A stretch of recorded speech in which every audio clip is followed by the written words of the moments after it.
Hello, folks. Justin Zarni here, Democratic Elections Commissioner for Onondaga County, and welcome to Commissioner in a Car.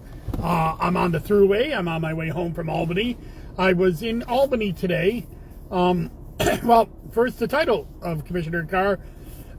Petitions start today, but not for Congress. And we'll get into why that is. Sorry, got a dry throat already at the beginning of this podcast. So I'm coming home from Albany. Today was one of my scheduled informational days. I actually had a great informational day today. I met with almost a dozen different members and a lot of Republicans. I met with Senator Ort, and I met with Assemblyman Nichols, who is the ranker, or the majority whip, I believe, or minority whip on the Republican side. My good friend John Quigley from Ulster County, he is the Republican caucus chair. As you know, I'm the Democratic caucus chair. And he set up some meetings with some Republicans today, because a lot of the stuff that I push when I'm in Albany are bipartisan. And we're trying to bridge the divide, and not just have a reflexive Republican supported bill, so the Democrats are against it, and Democrats support a bill, the Republicans are for it, or against it. We're trying to bridge that divide, because a lot of the stuff that we're asking for is pretty universal. To support the Board of Elections and both sides of the Board of Elections. So pretty happy with our informational day. But it was an interesting day to be in Albany because of redistricting. And today is supposed to be the start of petitioning for all candidates. And in New York, you use petitions to get on the ballot, and we have a 6-week window where we can walk and turn in petitions to get on every ballot, every candidate except for some caucus towns and Supreme Court nominations. But we'll go in. I'll go into that sometime later this week about how to get on the ballot. How to get on the ballot Sunday. A seminar that I'm planning on doing sometime soon. However, so that is true for every candidate except for the congressional candidates, because as you may remember, last week the New York IRC, 2 weeks ago now, the New York IRC, the Independent Redistricting Commission, put together a map and sent it to the legislature with a bipartisan vote. But yesterday, after considering the maps for about 9-10 days, the legislature decided to reject that map. Now, this is all part of the 2014 constitutional amendment.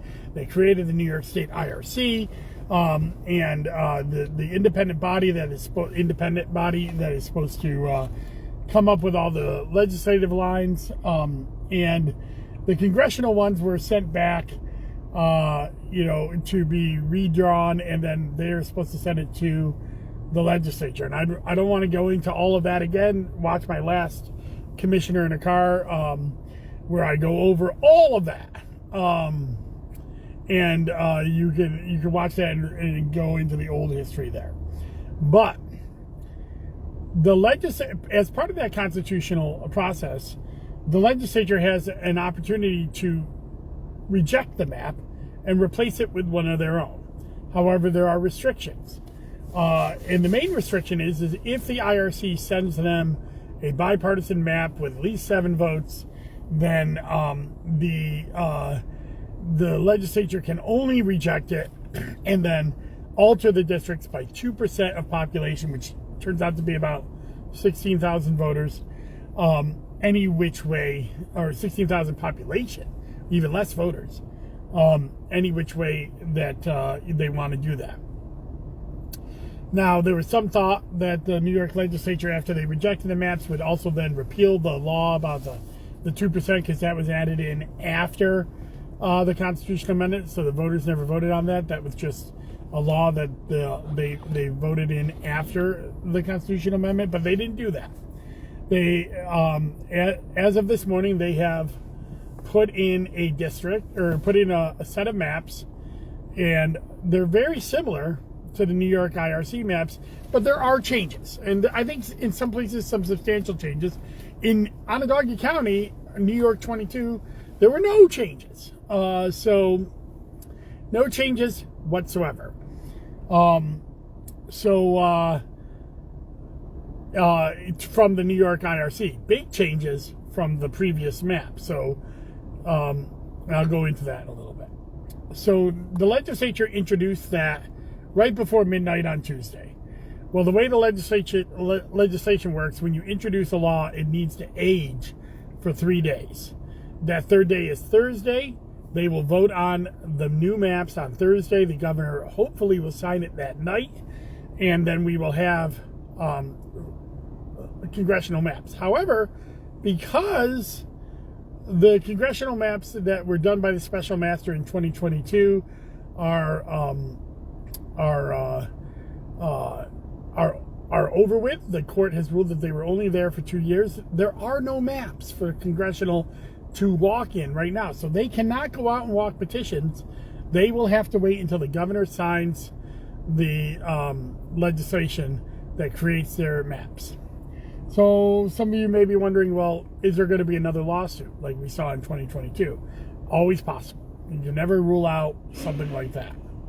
But because the New York Democrats have put a bill forward that is pretty much the same as the New York IRC's bills, with some minor changes. New York 19 and 18 get a little bit better for Democrats. New York 1 gets better for Republicans. And we'll get into the analysis of this over the next couple of days, I'm sure. But because of that, I think it's going to be very hard for a court to rule that this was a Democratic gerrymander. And so will the Republicans spend a lot of money and time in ultimately a losing case, in my opinion, to what end? To get the maps that are just, a couple percentage points better or something like that. So, and while we're all on the margins and every election's close, I think there's going to be a cost-benefit analysis to see whether they're going to move forward or not. So, well, what is the new New York 22 map? And how does it change from the existing map? Well, the map that was put in place by the special master had Onondaga County, Madison County, Oneida County, and a very small, tiny piece of Oswego County. The new map removes most of Oneida, the northern part of Oneida, but keeps the city of Utica and the surrounding towns in with Onondaga and all of Madison County, all of Madison, all of Onondaga County, but then gets the southern portion of Cayuga County, which includes the city of Auburn, and the northern portion of Cortland County, which includes the city of Cortland. So this new map is definitely, again, remember, these district lines were drawn by both Republicans and Democrats, but this new map, New York 22, absolutely is a better map for Democrats than it was before. It went from a Biden +7 district to a Biden +11 district. That just means that it's that much more Democratic. But a caveat, because this district also voted for Lee Zeldin by 1.2 percentage points. Now, it did get better for Democrats because the old district voted for Lee Zeldin by about 5 percentage points. But, so, it did shift. However, that's led me, in my, somewhat analysis, that the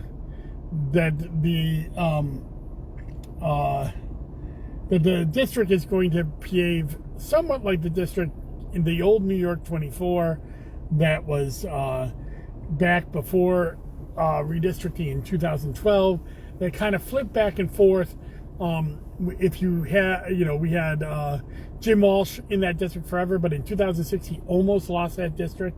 And in 2008 Dan Maffei won that district, and then in 2010 he lost the district by a small amount of